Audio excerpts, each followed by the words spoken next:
Привет! С вами, как всегда, Маша Рябинина. Давненько мы с вами не виделись и не слышались. Рада всех видеть на своем канале. Начнем, пожалуй, с самого начала. Когда-то давно, когда я была еще зеленой и неопытной, я время от времени что-то продавала. В частности, айфоны, какую-то свою технику, вещи знакомых, на разного рода барахолках, Авито, паблике ВК и другое. С удивлением для себя я обнаружила, когда в 2025 году решила что-то продать, это превратилось просто в настоящий кошмар. Многие из вас, конечно, возразят мне и скажут, что все норм, я столько раз продавала и все было ровно. Да, и будете правы отчасти. Но и другая история, моя история скорее для людей, которые не совсем понимают, как там все устроено, работает. Этим видео я хочу предупредить о некоторых рисках, когда вы что-то продаете, а также покупаете через различные площадки, которые созданы для этого. Ни для кого не секрет, что там каждое второе объявление идут перекупы, и что-то либо купить превращается в настоящий квест на выживание и ебень с танцами. Вероятность 100%, если вы заходили на тот же Авито, видели эти объявления, сам факт того, что эти люди, которые покупают подешевле и продают затем втридорого, это нормально. Ненормально лишь то, что подавляющее большинство этих объявлений копируют друг друга. То есть я просто хочу купить у частного лица какой-то товар, мне еще надо его отыскать среди миллиона этих всех объявлений. Но еще полбеды. Самое, что меня бесит, такие устройства они продают под видом хорошего или даже нового товара. А по факту, что восстановленное устройство, которое черт его знает, сколько еще в состоянии способно проработать у вас, прежде чем отойдет в мир иной. Когда вы что-то решили продать, особенно технику Apple, то вам, скорее всего, напишет такой человек с предложением продать почти даром. Не столько раз такие писали, я даже и не вспомню. По большей части, мне должно быть пофигу, кто мне покупает, но тут вопрос цены играет первую роль. Что проще было бы не трахать себе мозг с доставкой товара через ПВЗ, а сразу пойти и слить его в местный ломбард, который находится рядом с моим домом. А кроме того, даже если вам кажется, что выгодная сделка, то не спешите радоваться в успешной продаже. Я не буду перечислять все случаи, когда, продавая товары через барахолки, люди вообще оставались без денег и без своего товара. Их огромное количество. И в такую петлю чуть не угодила я. Да-да, не удивляйтесь. Мне, нужно было продать кулер для процессора и оперативную память 2 планки. Цену даже поставила ниже рынка. Все оформила, описание, название, фото приложила к объявлению. А я хочу напомнить, это Юла. Тоже по типу Авито, по масштабности. Столько денег в рекламу влито в свое время. Так вот, не проходит и минуты, и мне стали сыпаться предложения о покупке моей оперативной памяти. Ни хрена себе, сказала я. Неужели так сразу всем понадобилась моя оперативка? Но ожидания мои столкнулись с суровой действительностью. Все из них были боты. То есть вы просто вдумайтесь. Я не успела выложить объявление, и меня сразу завалили сообщениями с разными предложениями. И самое что интересно, из них все были девушки с подтвержденными аккаунтами через контакт. Я перешла на один такой профиль в Юле. И ничего лучше не придумала, как проверить по фоткам. По итогам моей 5-минутной проверки выяснилось, что это фейк-страница. По поиску по картинке в интернете гуглится всего за пару секунд. Вот, ребят, оно мне надо вообще? Заходить, какое-то расследование, проводить. Мне пофиг. Я хочу на Юле продать товар и получить за него деньги. Зачем так все усложнять? Одно дело, я девушка, увлекаюсь сборками компов. Но это очень странно, что на такой товар спрос именно от девушек. Неужели все девушки моментально стали интересоваться компьютерным железом? Удивительно! И то, все из них оказались фейками. К сожалению. Это либо косяк самой площадки и ее темные мутки, или же тупо мошенники. Пару из них меня даже в Телеграм звали. Не лишним будет напомнить вам, что ни при каких обстоятельствах не переходите никуда, даже если вас настойчиво упрашивает собеседник. Все общение должно происходить в самой площадке в чате. Это у них даже прописано в соглашении, которое никто никогда не читает. К тому же, вам будет потом легче что-либо доказать через техподдержку. Начиналось как только я выложила объявление. Очередное трахание мне мозгов, что типа не грузится фотографии моего объявления, просьба переходить в Телеграм. А более умного нельзя было придумать. Что я могу сказать? Проверь свой интернет уже наконец. Возможно, у тебя тупо закончились деньги на счету. Это вообще полный бред, если серьезно. Когда они выдумывают такого, чего нет, меня просто бросает в дрожь. И, конечно же, я как благоразумная тупо это все проигнорила. Очевидно же, я когда удаляла сообщения от ботов, у меня аж руки устали это все сносить, потому что одно за одним. А на Авито вообще забавная история. Человек был готов все платить, но вне Авито. Что его сообщение вдвойне показалось мне странным. Он хотел через какую-то службу работать, которая в принципе не существует. Если столько геморроя при продаже кулера и оперативки, то я уж не знаю, что сказать. Я в ахуе.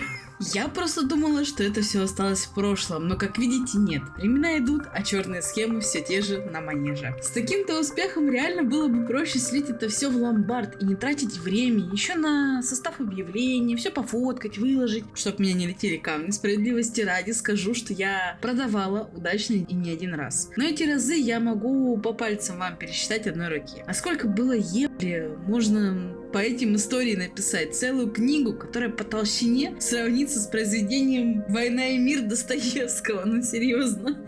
Может, даже переплюнет.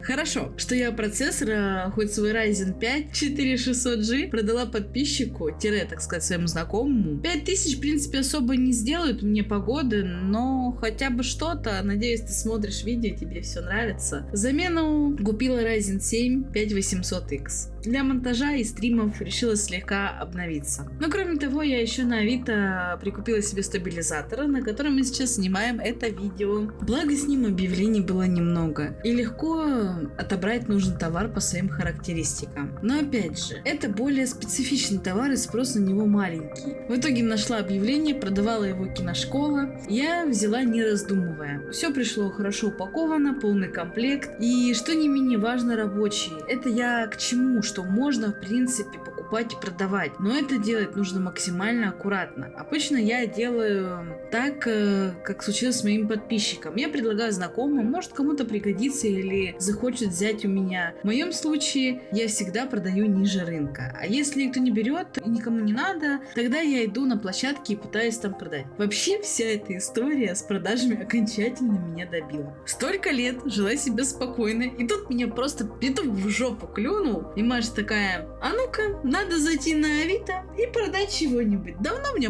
кринжа в жизни не хватало. Знаете, что меня еще впечатляет? Но это больше касается, наверное, людей, продавцов и так далее. Я наткнулась на объявление, где продают PlayStation 4 обычную, даже не Pro-версию. Практически за 25 косарей. Ну, хозяин парень, я просто констатирую факт. Я свою продавала точно такую же за 15 тысяч. Плюс вместе с пару игр в комплекте и джойстиками. Но это был 19-й год, на секундочку. А тут уже 26-й год. Практически человек хочет за приставку 25 тысяч. Я все прекрасно понимаю. Одни хотят выгодно купить, другие же продать. Каждый может любую рандомную сумму обозначить и выложить объявление на площадку. Но просто вся эта движуха превращается в гребаный цирк с конями, где каждый хочет нагреть другого. Мир такой, пора бы уже привыкнуть. А этот парень решил продать PlayStation 3 за 25. Я просто не знаю, что сказать. Они совсем, что ли, в ценах не ориентируются, или как это работает? Или же они думают, что купил за одну сумму и продали точно за такую же, чтобы в минус не уходить? Ну, это, по-моему, так не работает. Но, ребят, амортизацию никто не отменял. Это всего лишь вершина айсберга, и со стороны может показаться вам, что я выдумываю, накладываю очевидные вещи на глобус. Я тоже так думала ранее. Пока не стала погружаться в эту тему и довольно быстро поняла, что не все так радужно. Только в 2015 году я пыталась продавать айфоны, чтобы купить себе новый, а сейчас разные другие вещи в том числе. Хочу с вами поделиться одной из моих историй, как я продавала iPhone. Их было много в моей жизни, но именно эта история въелась мне в память. В году 18-м, капец, столько времени уже прошло. Ну так вот, я решила продать iPhone 7, заряженный, 128 гигов. На то время это казалось невероятно много. Выложила объявление, написала большое большое описание, капсом прописала некоторые дефекты телефона, а конкретно, что динамик кряхтел как перед своей смертью. Но меня это не волновало особо в тот момент времени, поскольку я все слушала и смотрела в наушниках на нем. Проблемы первые начались тогда, когда я, казалось бы, договорилась с человеком. Все окей, забили место, время, и я приехала. Как вы думаете, что произошло? Конечно, он просто взял и не приехал. Я не могу вам передать мое состояние через видео, но поверьте мне, мата было много, и потом он тупо не брал трубку. Охуенно. Я приехала на другой конец Москвы, чтобы что? Тупо постоять на час на холоде и в конечном итоге развернуться и поехать обратно домой? В смысле, как я ненавижу этот чертов мир? Или что я должна была делать в данной ситуации? Даже если ты нашел более выгодное предложение, так напиши мне об этом, чтобы я не приезжала как минимум и не тратила кучу своего времени. Самый ценный товар у нас это время. Я просто потратила полдня на эту всю спецоперацию. Так мало того, что не предупредил меня, что не приедет посмотреть телефон, так он меня еще и убеждал, что ему телефон очень нужен и готов встретиться сегодня в указанном месте, которое мы с ним обговорили ранее. Но история с этим телефоном продолжилась дальше. Я все рассказываю, как оно было на самом деле, без упущения важных деталей. Второе. Клиент, который хотел посмотреть мой телефон, все-таки приехал. Но правда в этот раз я указала свою ветку метро, чтобы не было как в прошлый раз с тем мутным типом. Короче, мы встретились, он посмотрел телефон, ему все понравилось, и тут он мне заявляет, что у него определенная сумма на руках. Там не хватало, прилично. Но я такая думаю, ну ладно, возможно, это был перекуп, кто их разберет. Я ничего против перекупов не имею, чтобы потом не было комментов. Все зарабатывают кто как может.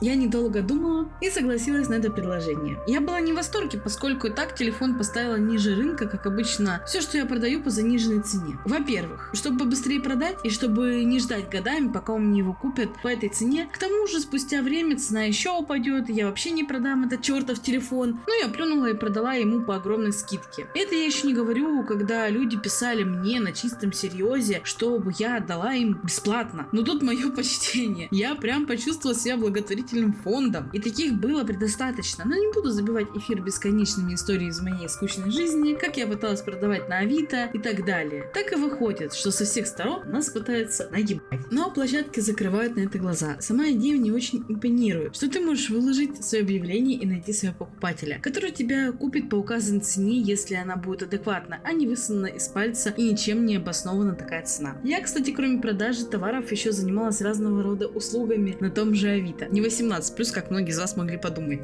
Но ничем этим хорошим опять же не закончилось. Сейчас хотя бы там появилась доставка, и тебе не надо, допустим, встречаться с покупателем, особенно если он живет в другом городе. И ваши деньги замораживаются на площадке и потом попадают на вашу карту. Если что-то продаете, будьте максимально аккуратны с этим и общайтесь только на той площадке, где и продаете товар. Только так, никак иначе быть не может. Если вас что-то смущает, то подумайте дважды, стоит ли дальше общаться или лучше сливаться. Как у меня с ботами на Юле. Я думала, что это уже давным-давно в прошлом, но оказалось нет. Оказывается, я очень сильно ошибалась и была хорошего мнения о площадках с продажей. Вообще, мой вам совет. Покупайте или продавайте в тематических чатах, в том же Телеграме, где люди хотя бы как минимум друг друга знают, и цена адекватная, а не задрана в небо, потому что так захотелось. И в целом, я не сторонник что-то покупать на БУ рынке.